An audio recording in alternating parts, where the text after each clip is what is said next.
Our next bed and breakfast, the Brambles, is near the village of Melbury Bub. Yes, the village was named Melbury Bub. The Brambles was among our favorite B&Bs for a traditional English setting.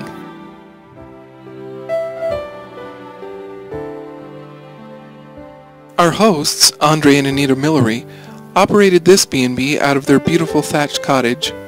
They kept a very attractive garden with a stream running through it. They made this our home for the next 2 nights.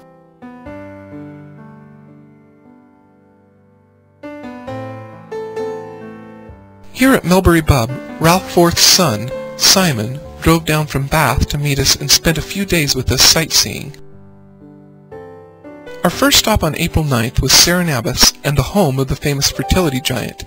It's said that childless couples hoping for a child should try to conceive while laying on a certain part of the figure.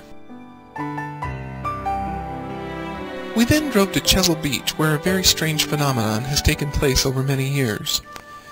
The beach consists of coarse gravel called shingle. The shingle are very smooth and well-rounded rocks. The strange thing is that somehow the tide and the churning of the waves has sorted the shingle along the 18-mile stretch so that the sizes are graded from pea size at the west end to egg size on the east end.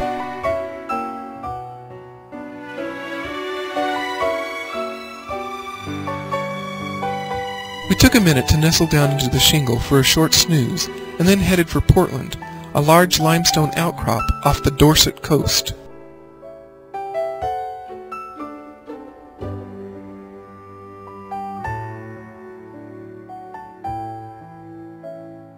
You may have heard of Portland stone or cement. Well, this is where it all comes from. In fact, most of the buildings in London are built with Portland stone. The Portland Bill Lighthouse, which is solar-powered and unmanned, was built to replace 2 earlier structures half a mile inland.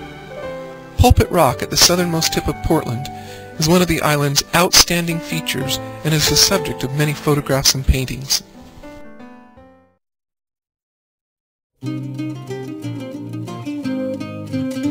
The next morning, April 10th, we drove to Montacute House and Gardens. Montacute is a magnificent Elizabethan stone-built house with a garden and landscape park.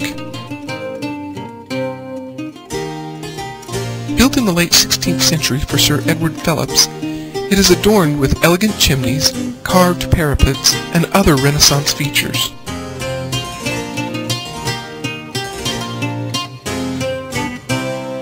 We strolled through the gardens and landscape park with its interesting topiary-like hedges and green pathways.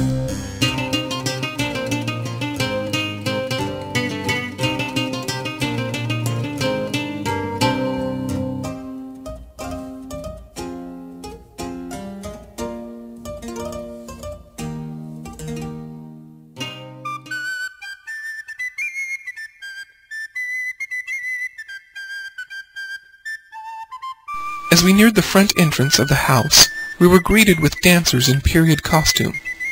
We weren't allowed to take photos inside the house, but the staterooms were full of fine 17th and 18th century furniture.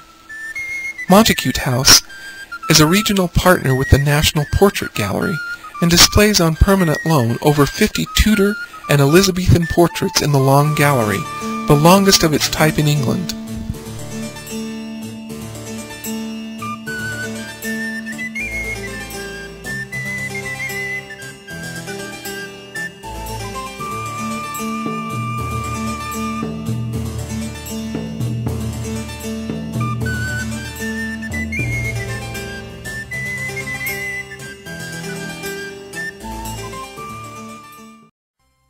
Our next stop was Barrington Court.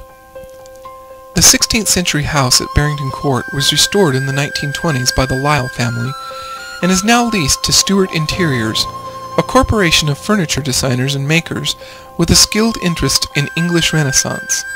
Here at Barrington, they display their collection of period and reproduction furniture. The garden at Barrington is laid out in a series of walled rooms that include the White Garden, the Iris Garden, and the Lily Garden. In the kitchen garden, Apple, pear, and plum trees are trained along high stone walls using the technique of espalier, which incorporates the artistic and scientific principles of pruning in order to grow productive fruit trees in confined areas.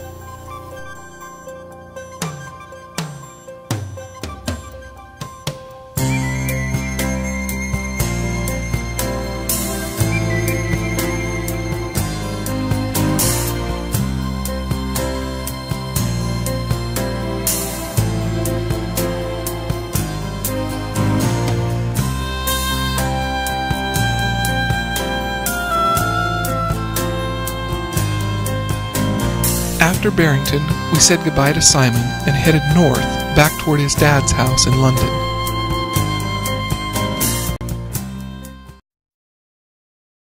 When we returned to 27 North Seymour in the outskirts of London, we were again met with smiles and a warm welcome from Ralph. On our last day in England, we visited Hampton Court Palace. The first buildings in Hampton Court were begun in the early 12th century. In 1514, a new 99-year lease on the property was given to Thomas Wolsey, the Archbishop of York and chief minister to the new king, Henry VIII. Wolsey had ambitious plans to turn his new country seat into a home fit for a man of his status. However, by 1528, Cardinal Wolsey had fallen from favor because of his inability to secure the Pope's consent to Henry's divorce from his first wife, Catherine of Aragon. He was forced to relinquish Hampton Court to the king.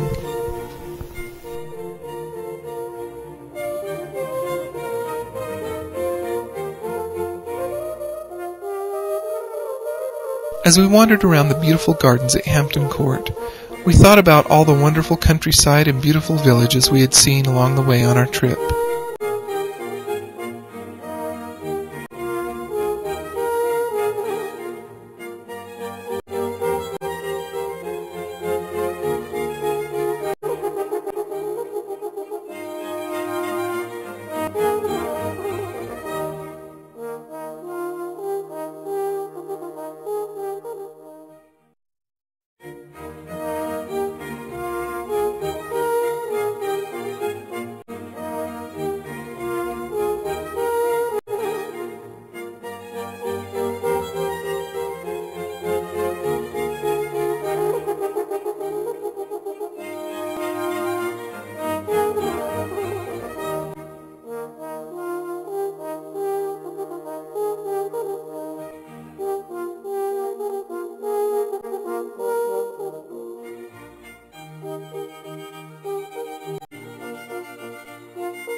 Back at Ralph's, we raised a cup to his hospitality and bid goodbye to England for this trip.